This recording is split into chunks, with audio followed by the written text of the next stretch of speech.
Hello, welcome back to my channel. I hope आप सब अच्छे होंगे और एकदम मस्त पढ़ाई कर रहे होंगे। तो सभी फ्रेंड्स को all the best for upcoming exams. ठीक है, तो चलिए आज हम अपने चैनल ओनली प्रैक्टिस क्वेश्चंस में आपको किस चीज़ की प्रैक्टिस कराते हैं देखते हैं। सभी ने नरेशंस पढ़े होंगे। सभी ने क्या पढ़े होंगे? नरेशंस पढ़े होंगे। ठीक है, नरेशन सभी ने पढ़े होंगे। तो नरेशंस को स्टार्ट करने से पहले और उनकी प्रैक्टिस करने से पहले कुछ इम्पोर्टेंट फैक्ट हैं जो हमको बहुत जानने ज़रूरी हैं। चलिए आते हैं उन कुछ इम्पोर्टेंट फैक्ट्स की नॉलेज ले लेते हैं जो भी रिलेट करते हैं इससे। ठीक है, क्योंकि कुछ इम्पोर्टेंट पॉइंट्स हैं जो नरेशन से पहले आप एवरीबडी नोज वेरी वेल कि क्या होता है कि सबका अपना अपना एक तरीका होता है और सबने ही इस तरीके से जो है प्रॉपर जो है पढ़ाई किया होगा प्रॉपर तरीके से। तो अभी हम चलिए स्टार्ट करते हैं अपना ये पढ़ने का जो प्रोसेस है उसको। और अब फर्स्ट हमारा क्या है कि जो हम नरेशन पढ़ेंगे, नरेशन जो हम पढ़ेंगे पहले वो पढ़ते हैं। आज का हमारा टॉपिक है नरेशन। ठीक है, अब ये समझिए कि ये नरेशन नाम क्यों पड़ा। पहले तो यही समझते हैं कि ये जो नरेशन नाम है ये पड़ा क्यों। ठीक है, नरेशन। ठीक है, अब हम यही समझते हैं कि ये नरेशन नाम जो है पढ़ा क्यों। ठीक है, तो नरेशन किसे कहते हैं? नरेशन का अर्थ होता है कथन। नरेशन का अर्थ क्या होता है? कथन। नरेशन का मतलब होता है कथन। ठीक है, कथन मतलब होता है। और नरेशन से ये शब्द बनता है। नरेशन के नरेशन जो है वो नरेट शब्द से बनता है। किस शब्द से बनता है? नरेट शब्द से नरेशन शब्द बनता है। और नरेशन शब्द के कई सिनोनिम्स हो सकते हैं, जैसे स्टेटमेंट। जैसे स्टेटमेंट, नरेशन शब्द नरेट शब्द से बनता है और इसके कई क्या हो सकते हैं? सिनोनिम्स होते हैं। जैसे स्टेटमेंट एक होता है असर्शन, एक क्या होता है? असर्शन। एक क्या होता है? डिक्लेरेशन। असर्शन, स्टेटमेंट, असर्शन और एक होता है डिक्लेरेशन। क्या होता है? डिक्लेरेशन। ठीक है, ये हो गया नरेशन के कुछ सिनोनिम्स, मतलब ये भी इनको कह सकते हैं। अब आते हैं कि कुछ इम्पोर्टेंट फैक्ट्स हैं जो हमको जानने बहुत ज़रूरी होते हैं। काइंड्स ऑफ नरेशन होता है। तो अब चक्कर क्या होता है कि नरेशन में मतलब जो हम अपनी बात को कह सकते हैं वो दो ही तरीके से कह सकते हैं। या तो हम अपनी बात को डायरेक्ट कह सकते हैं या हम इनडायरेक्ट कह सकते हैं, यानी हमारी बात को कोई कह सकता है। नरेशन में क्या होता है कि या तो हम अपनी बात को डायरेक्ट कह सकते हैं या हमारी बात को कोई और कह सकता है। तो जो कोई हमारी बात को कहेगा वो क्या होगा? इनडायरेक्ट हो जाएगा, डायरेक्ट तो नहीं होगा। डायरेक्ट तब होगा जब हम अपनी बात को कहेंगे, इनडायरेक्ट तब होगा जब मेरी बात को कोई और कहेगा। ठीक है, तो हम अपने कथन को दो तरीके से कह सकते हैं, या नरेशन में दो तरीके से कथन हो सकते हैं, डायरेक्ट और इनडायरेक्ट।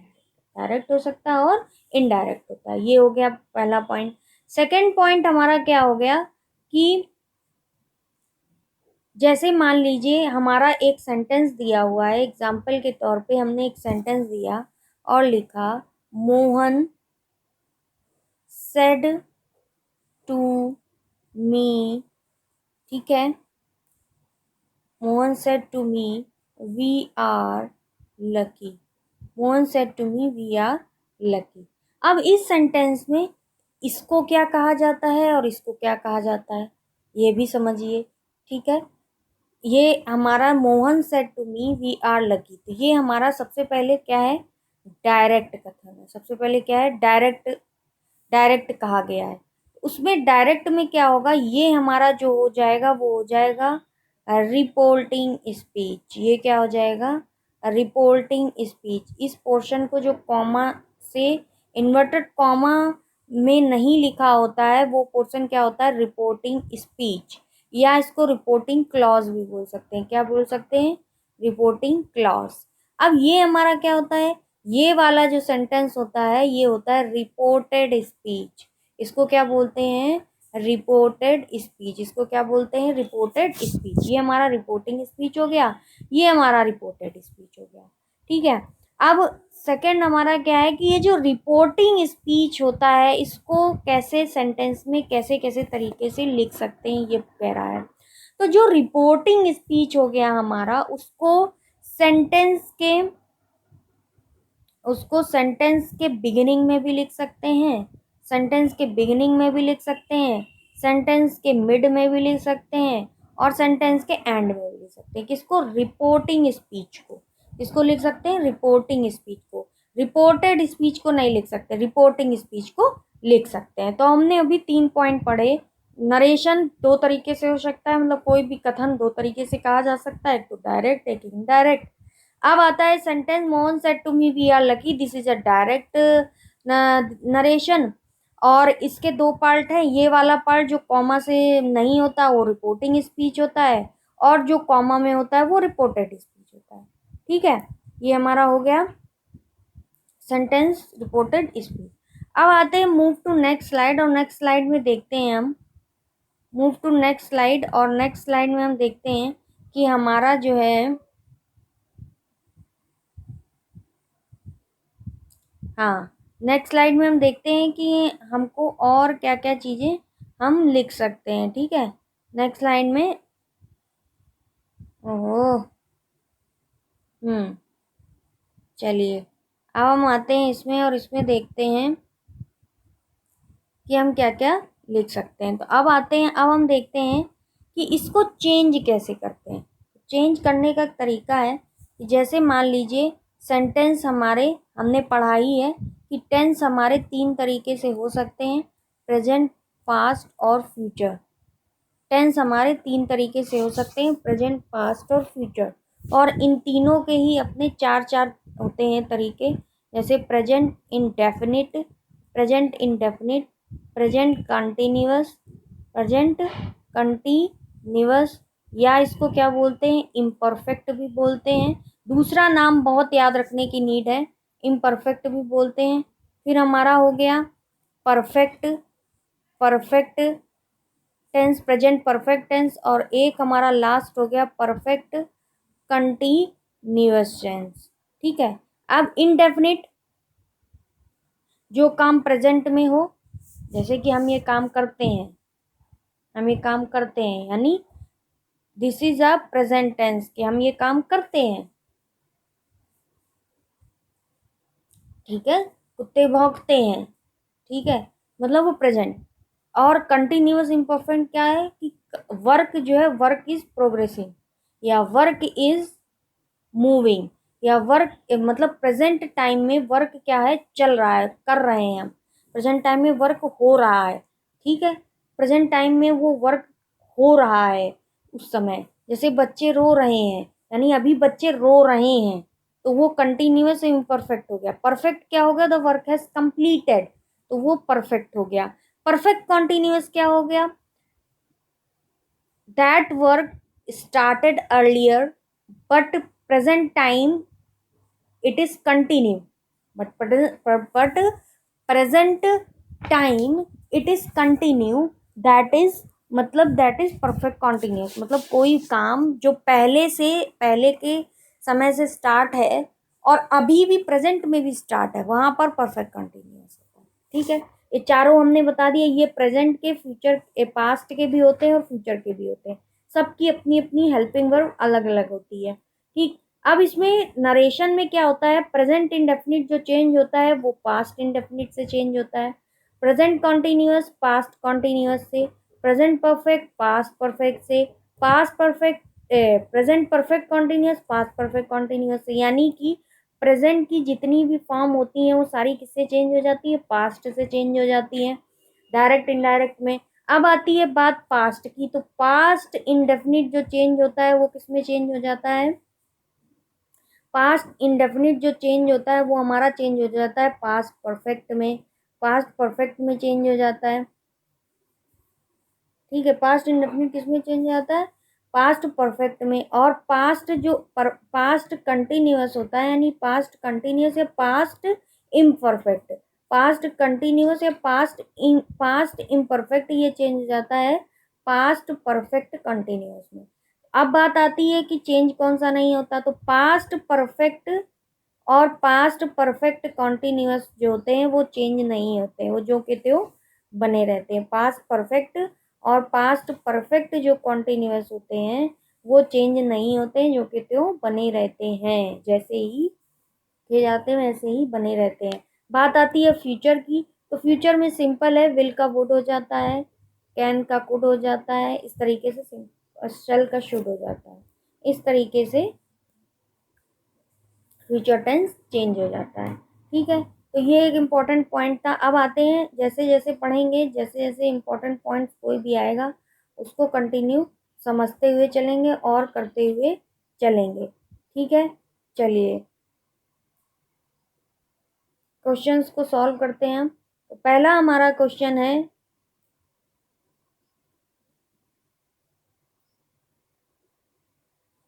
तो पहला हमारा क्वेश्चन क्या कह रहा है, पहला हमारा क्वेश्चन कह रहा है कि Kiran asked me did you see the cricketer match on television last night. तो डिड यू सी यानी ये हमारा टेंस कौन सा हो गया, पास्ट इंडेफिनिट। कौन सा टेंस हो गया, पास्ट इंडेफिनिट का टेंस हो गया। कौन सा टेंस हो गया, पास्ट इंडेफिनिट का टेंस हो गया ये हमारा। ठीक है, ये हमारा टेंस कौन सा हो गया, पास्ट इंडेफिनिट का। अब पास्ट इंडेफिनिट किस में चेंज हो रहा था, सबसे पहले ये जानते हैं। तो पास्ट इंडेफिनिट चेंज हो रहा था पास्ट परफेक्ट में। किस में चेंज हो रहा था पास्ट इंडेफिनिट, पास्ट इंडेफिनिट जो हमारा सेंटेंस है डायरेक्ट नरेशन हमारा चेंज हो रहा था, इसमें पास्ट इंडेफिनिट चेंज हो रहा था पास्ट परफेक्ट में, पास्ट इंडेफिनिट पास्ट परफेक्ट में। तो did you see the cricket, Kiran asked me did you see the cricket match on television last night. और सबसे पहली बात ये एक इंटेरोगेटिव सेंटेंस है। कैसा सेंटेंस है, इंटेरोगेटिव। इंटेरोगेटिव सेंटेंस में जो कंजंक्शन लगता है या तो वेदर होता है या तो वेदर होता है या क्या होता है, इफ होता है। या तो वेदर होता है या क्या होता है, इफ होता है। ठीक है, तो किरण आज भी वेदर वेदर वेदर वेदर इसमें नहीं है तो ये कैंसिल हो गया। ठीक है, अब आता है नेक्स्ट, हमने क्या बोला किसमें चेंज होता है, पास्ट परफेक्ट में। I saw the cricket match, I see the cricket match, I had scene, I had scene. तो ए वाला कैंसिल हो गया। अब बचते हैं दो, Kiran asked me whether I had seen the cricket match on television the previous night. तो B option इसका करेक्ट हो जाएगा, क्योंकि यहाँ भी लास्ट नाइट है, last night change to the previous night. ठीक है, तो बी ऑप्शन जो है 21 का जो है बी ऑप्शन हमारा बिल्कुल करेक्ट हो जाएगा। 21 का जो हमारा बी ऑप्शन है वो बिल्कुल परफेक्ट हो जाएगा, बिल्कुल हमारा जो है सही हो जाएगा। तो क्वेश्चन का आंसर है बी। ठीक है, पास्ट परफेक्ट टेंस का प्रयोग होगा, लास्ट नाइट के टाइम पर प्रीवियस नाइट हो जाएगा। तो चलिए नेक्स्ट देखते हैं, नेक्स्ट क्वेश्चन क्या कह रहा है हमारा। नेक्स्ट क्वेश्चन कह रहा है डेविड सेड टू अम्मा, डेविड सेड टू अम्मा Mona will leave for native place tomorrow. ठीक है, Mona will leave for native place tomorrow. अब इसमें किस पार्ट में एरर होगा ये पूछा है, सॉरी किस पार्ट में नहीं, इसका नरेशन क्या बनेगा। David told Anna, David told Anna that Mona will leave, Mona will leave है तो ये वुड में चेंज हो जाएगा, तो पहला कैंसिल हो गया। मोना लेफ्ट में नहीं होगा, मोना बी लीविंग नहीं होगा, Mona would leave for her native place for next day. तो 22 का हमारा ऑप्शन करेक्ट हो जाएगा D. Move to next question 23. If you know about rule of narration, then easily crack the question. Otherwise, you will be get wrong. You will be got wrong. ठीक है, चलिए 23 question. I said to him why are you looking working, why are you working so hard. I said to him why are you working so hard. तो ये हमारा interrogative sentence है, और interrogative sentence में जब WH वर्ड आ जाए तो वही हमारा कंजंक्शन हो जाता है। इंटेरोगेटिव सेंटेंस की पहचान होती है कि जब WH वर्ड आ जाए तो वही हमारा क्या हो जाता है, वही हमारा ज्वाइन वर्ड हो जाता है, वही हमारा क्या हो जाता है, ज्वाइन वर्ड हो जाता है। ठीक है, ये हमारे इंटेरोगेटिव सेंटेंस की पहचान होती है। ठीक है, चलिए तो आगे बढ़ते हैं और आगे कहता है हमारा सेंटेंस की I asked him, I asked him, I asked him, सब में सेम वही है, वाई सब में वही है। अब आता है आर यू प्रेजेंट कंटिन्यूअस है, तो present continuous change to past continuous, तो वाज या वर्ड होना चाहिए। तो अब हमारा आता है कि ये जो यू है ये किसके अकॉर्डिंग चेंज होगा, हिम के अकॉर्डिंग, क्योंकि यू एक सेकेंड पर्सन है और इसमें कहा गया है first second person third person change हो जाता है। जैसे आई फर्स्ट पर्सन है तो यहाँ जो होगा फर्स्ट पर्सन होगा तो फर्स्ट पर्सन के अकॉर्डिंग, सेकंड पर्सन है तो सेकंड ऑब्जेक्ट के अकॉर्डिंग चेंज होता है।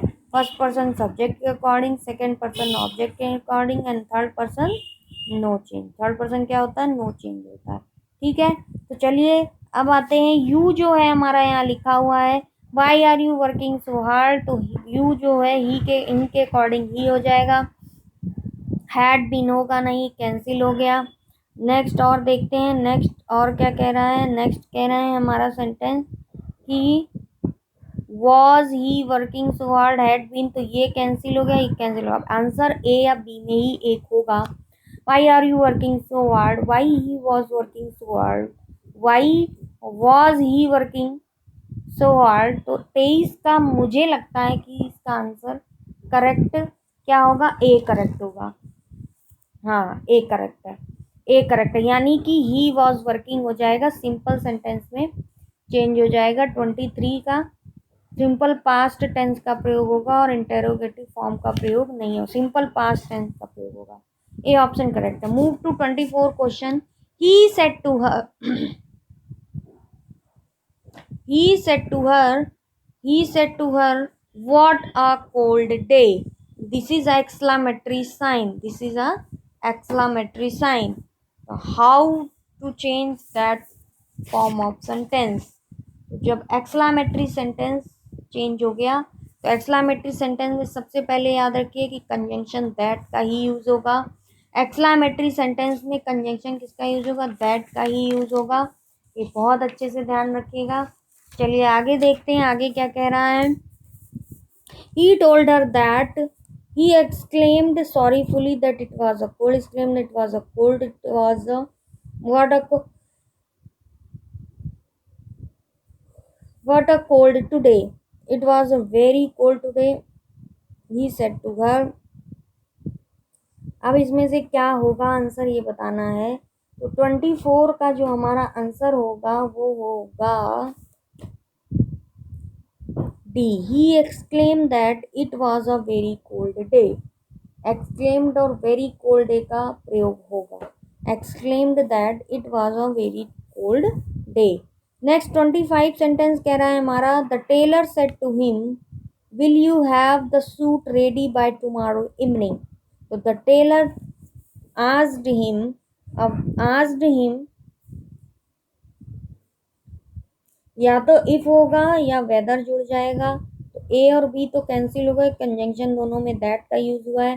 The tailor asked him if you second person है ही वुड हो जाएगा, तो सी ऑप्शन 25 का करेक्ट हो जाएगा, सी ऑप्शन ही 25 का करेक्ट ऑप्शन है। ठीक है, 26 he said to the interviewer could you please repeat the question, could you please repeat the question, he requested the interviewer. ठीक है, could you please repeat the question, तो अब यहाँ पर एक कुड लग गया है, तो 26 का जो आंसर हमारा करेक्ट होगा वो डी आंसर सही होगा, है तो इंट्रोगेटिव में ही ना, तो टू वाले तो कैंसिल ही हो जाएंगे। If he could please repeat the question, if he could repeat the question, he requested the interviewer if he could repeat the question, please नहीं आएगा, तो डी ऑप्शन इसका करेक्ट हो जाएगा। आई होप इतनी चीज बिल्कुल परफेक्टली क्लियर। तो अब क्वेश्चन देखते हैं 25। द टेलर वुड, ये वाला हो गया था, will you have the suit ready by tomorrow, तो इसमें जो है विल होगा नहीं, तो ए जो है वो कैंसिल हो गया, ए जो है वो कैंसिल हो गया। वुड हैव, विल, डी भी कैंसिल हो गया।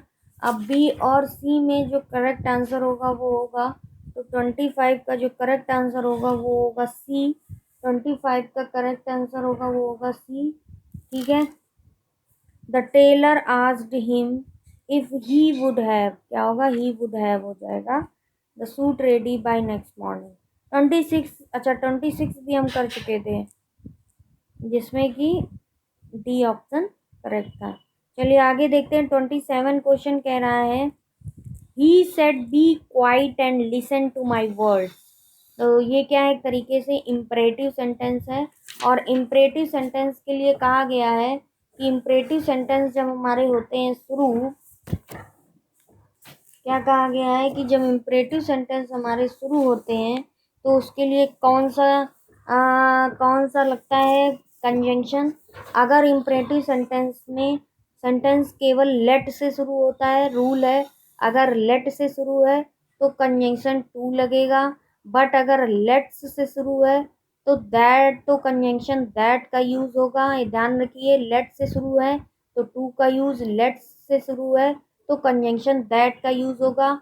और सजेस्ट तथा प्रपोज के बाद यदि ऑब्जेक्ट नहीं है, ये हम दो वर्ड लगाते हैं ना, सजेस्ट वर्ड लगाते हैं और प्रपोज वर्ड लगाते हैं, इनके बाद अगर ऑब्जेक्ट नहीं है, इनके बाद अगर ऑब्जेक्ट नहीं है तो इनके बाद सीधा वर्ब प्लस आईएनजी का भी प्रयोग हो सकता है। वर्ब प्लस आईएनजी का प्रयोग होगा, नहीं तो कंपलसरी है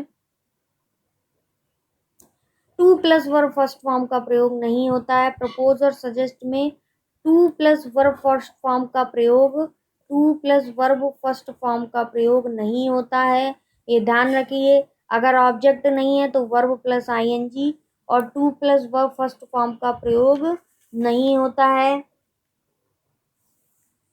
ठीक है, क्योंकि लेट का मतलब ही होता है टू सजेस्ट या टू प्रपोज, अनुमति देना या अलाउ करना, सुझाव देना या प्रस्ताव रखना। और इनडायरेक्ट सेंटेंस बनाने के लिए से या सेड को प्रपोज्ड या सजेस्टेड में चेंज कर देते हैं when sentence has started with let word. ठीक है। और यदि रिपोर्टिंग वर्ब में ऑब्जेक्ट है, प्रपोज्ड और सजेस्टेड के बाद टू जोड़कर ऑब्जेक्ट का प्रयोग करते हैं, जैसे लिख दिया जाता है सजेस्टेड टू मी। ठीक है, सजेस्टेड टू मी। ठीक, इतना समझ में आ गया। और लेट का प्रयोग अनुमति देने के लिए ही होता है, तो हमने आपको बता ही दिया। तो चलिए अब आते हैं इस सेंटेंस में। ये सेंटेंस लेट का नहीं है, लेकिन ये सेंटेंस क्या है, इम्परेटिव है, तो यहाँ पर टू का जो होगा यूज होगा, और किसी में टू का यूज नहीं हुआ है, इसीलिए ए वाला ही सही है। ही अर्ज them to be quiet and listen to his words, एक करेक्ट है। He said to me, I have often told you not to play with fire. He said to me, he said to me, अच्छा ये भी देखिए कि said भी एक क्या है, एक ट्रांसिटिव वर्ब है जो अपने साथ ऑब्जेक्ट जरूर लाती है, और ऑब्जेक्ट जो उसमें ऐड होता है वो टू के साथ ऐड होता है, यानी से जो है और टेल है, ये क्या है, ये एक ट्रांसिटिव वर्ब है जो अपने साथ ऑब्जेक्ट टू वर्ड के साथ लाती है। ठीक है, चलिए अब आते हैं, देखते हैं। He said to me, I have often told you not to play with fire.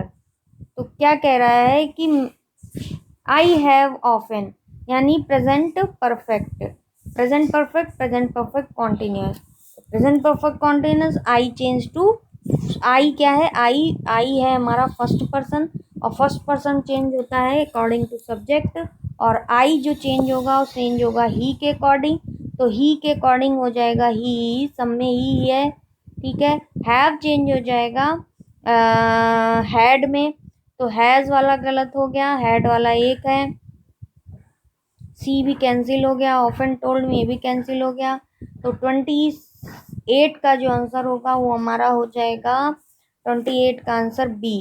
28 का आंसर हमारा क्या हो जाएगा, बी। ठीक है, he told me that he had often told me not to play with fire. चलिए 29, the captain said to his man stand at ease.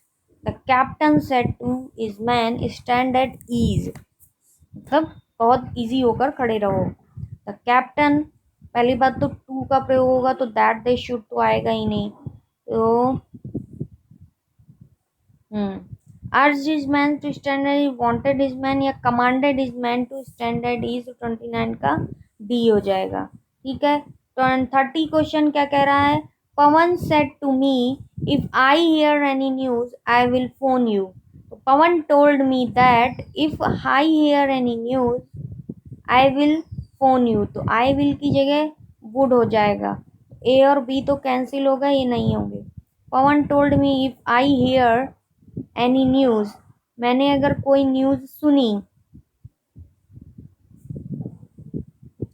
सी लग रहा है। 30 का क्या होगा, 30 का जो आंसर हो जाएगा वो हो जाएगा डी, तो क्या हो जाएगा डी।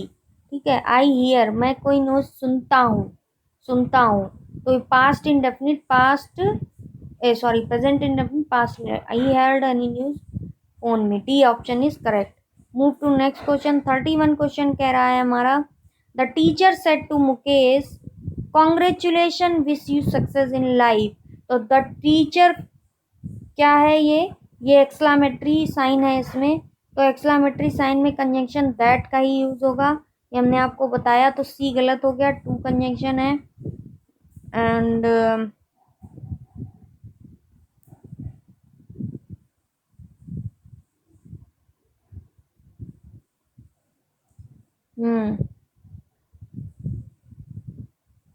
मेरे हिसाब से ए और डी में कुछ होगा। The teacher congratulated Mahesh and said wish you success and wish him, D लग रहा है। 31 का जो ऑप्शन करेक्ट होगा वो डी करेक्ट हो जाएगा। तो चलिए, ये हमारे आप कुछ थे, अभी भी हैं, इसमें आगे कंटिन्यू देखते हैं। 32 में क्या कह रहा है, 32 में कह रहा है the poor examinee said O God take pity on me. ठीक है, क्या कह रहा है, O God take pity on me. The poor examinee said O God take pity on me, तो the poor examinee prayed God to take pity on me.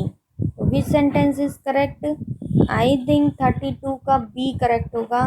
The poor examinee invoking God implored him to take pity on him. 33, where will you be tomorrow? I said in case I have to ring you. Where will you be tomorrow? I said in case I have to ring you. Where will you be tomorrow? तो अब देखिए यहाँ पर reporting verb क्या हुई है, reporting verb जो है वो सेंटेंस के मिड में आई है, रिपोर्टिंग वर्ब सेंटेंस के मिड में आई है, और हमने बताया था रिपोर्टिंग वर्ब सेंटेंस के मिड में, सेंटेंस के एंड में एंड सेंटेंस के बिगनिंग में तो आती है और आ सकती है। ठीक है, ये इनका अपना ही जलवा है, वो कहीं पे भी फिट हो सकते हैं। तो where will you, I asked where you will be the next day, तो विल तो होगा नहीं, तो ए कैंसिल हो गया, सी कैंसिल हो गया। Inquired about is where about the next day in case would have to ring up, तो बी वाला क्या कह रहा है, asked where he would be the next day in case I had to ring him. हाँ, B 33 का B correct है। Will को वुड से और हैव को हैड से कन्वर्ट कर देंगे। चलिए, Sita said to me can you give me your pen, can you give me your pen. Sita asked me, या तो इफ आएगा तो ए कैंसिल हो गया, इफ सब में है। आई यू जो है वो सेकेंड पर्सन है, second person change to accordingly I होगा। आई कुड गिव, योर है तो योर भी जो चेंज हो जाएगा हर में चेंज हो जाएगा। माई पेन, तो 34 का जो हमारा हो जाएगा सी करेक्ट हो जाएगा। 35, the father warned his son that he should be aware of him. ठीक है, अब यहाँ पर ये क्या है, ये अपोजिट दिया हुआ है, ये इनडायरेक्ट में तो दिया हुआ है, हमको डायरेक्ट में कन्वर्ट करना है।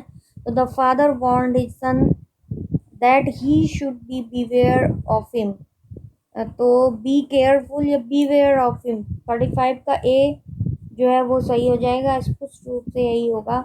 36 पे आते हैं। 36 हमारा कह रहा है, Manna asked Rohan have you set in trolley bus before, have you set in trolley bus before, have you set in trolley bus before, क्या तुम पहले इस ट्रक एंड ट्रॉली में बैठे हो? मन्ना आज रोहन। वेदर, तो बी तो कैंसिल हो गया, हैड कंजंक्शन ही लगा ही नहीं है कंजंक्शन। अब आता है वेदर, हैव चेंज हो जाएगा हैड में, तो दोनों ही गलत है। ए 36 का हमारा ऑप्शन ए करेक्ट हो जाएगा। फरहान आज Geeta could you lend me 100 rupees until tomorrow. अब could you lend me 100 rupees है, तो यू कन्वर्टेड टू गीता, क्योंकि यू ऑब्जेक्ट को लेता है और यू जो है यहाँ ऑब्जेक्ट क्या है, गीता। ठीक है, सेकंड पर्सन है यू और second person change to according object. ठीक है, तो अब यहाँ पर कौन सा नहीं होगा, यहाँ टुमारो है तो पहला कैंसिल हो गया। ठीक है, मोहन आज वेदर, ये भी नहीं है। मोहन आज Gita whether she could lend him, तो अब हिम भी तो कन्वर्ट होगा। हिम जो है मी है यहाँ पर, अच्छा मी है, वो मी कन्वर्ट हो जाएगा हिम में, क्योंकि हिम जो है वो ही का ही पजेसिव फॉर्म है, ही का ही पजेसिव फॉर्म है, तो फर्स्ट पर्सन में चेंज होगा हिम में, तो 37 का आंसर हो जाएगा बी। बी ऑप्शन बिल्कुल करेक्ट है, बी ऑप्शन क्या है, बिल्कुल करेक्ट है। ठीक है, चलिए, what about going for a swim, he said it's quite fine now, तो 38 का आंसर होगा what about going for a swim, he said it's quite fine now. What about going for a swim, he said that it's quite fine now.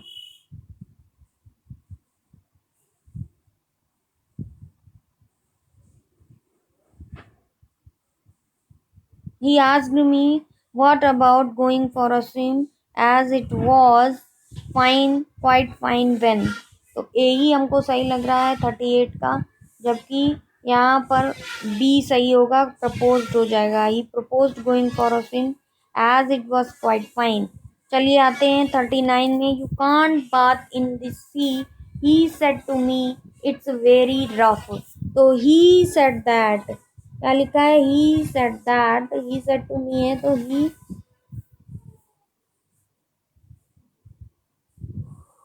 Said that I हो जाएगा, क्योंकि यहाँ पे मी object है और यू जो है किसके अकॉर्डिंग चेंज होगा, सेकंड ऑब्जेक्ट के अकॉर्डिंग, ऑब्जेक्ट यहाँ पर मी है, तो यू का चेंज हो जाएगा आई, तो बी तो कैंसिल हो गया, यू लिखा है। यू कांट का यू कुडंट हो जाएगा, तो 39 का हमारा ऑप्शन सही हो जाएगा सी। ठीक है, चलिए अब आता है नेक्स्ट है हमारा 40 question. Jagdish said we passed by a beautiful lake when we went on a trip to Goa. Jagdish said we passed by a beautiful lake we went on a trip to Goa. So Jagdish said that we past, यानी simple past है, क्या है, simple past change to had, तो D और A cancel हो गया। Jagdish said that we है second पर फर्स्ट पर्सन ही, जगदीश नाम है किसी का, थर्ड पर्सन में they had passed by a beautiful lake when they went तो they had gone on a trip, यानी 40 का ऑप्शन करेक्ट हो जाएगा सी करेक्ट हो जाएगा। चलिए, ये 40 क्वेश्चंस तो हमने देखे। ठीक है, और देखते हैं, अभी है और भी 45 क्वेश्चंस थे। आज अच्छी प्रैक्टिस हुई है डायरेक्ट इनडायरेक्ट की, और it will be helpful for your next upcoming। चलिए, he asked to me I accept you to attend the function, तो asked to me, he told me that, he told me सब में वही है। I converted to first person, तो he accept you to attend the function, he expects, वह तुमसे expect करता है, यानी कि प्रेजेंट इंडेफिनिट पास्ट इंडेफिनिट में चेंज होगा, तो हैड तो नहीं होगा, तो ए इनकरेक्ट हो गया, अब आता है he expected he expected me, he expected me to attendant तो नहीं होगा, बी कैंसिल हो गया। डी ऑप्शन करेक्ट लग रहा है तो डी ऑप्शन करेक्ट होगा। 42 he said why did not you send your application to me, तो ही सेड की जगह इंक्वायर्ड है, वाई कंजंक्शन हो जाएगा।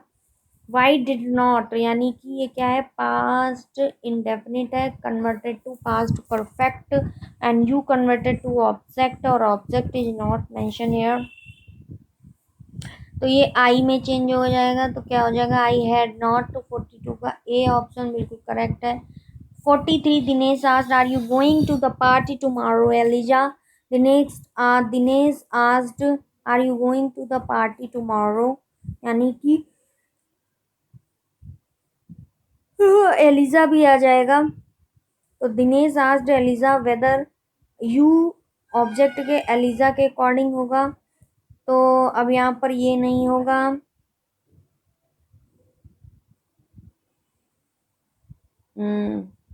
आई think she was going to the next day, C 43 का सी ऑप्शन करेक्ट है।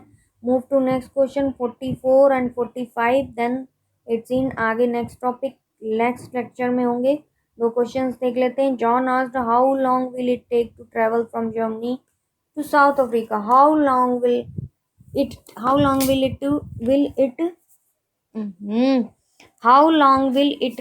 take to travel from Germany to travel from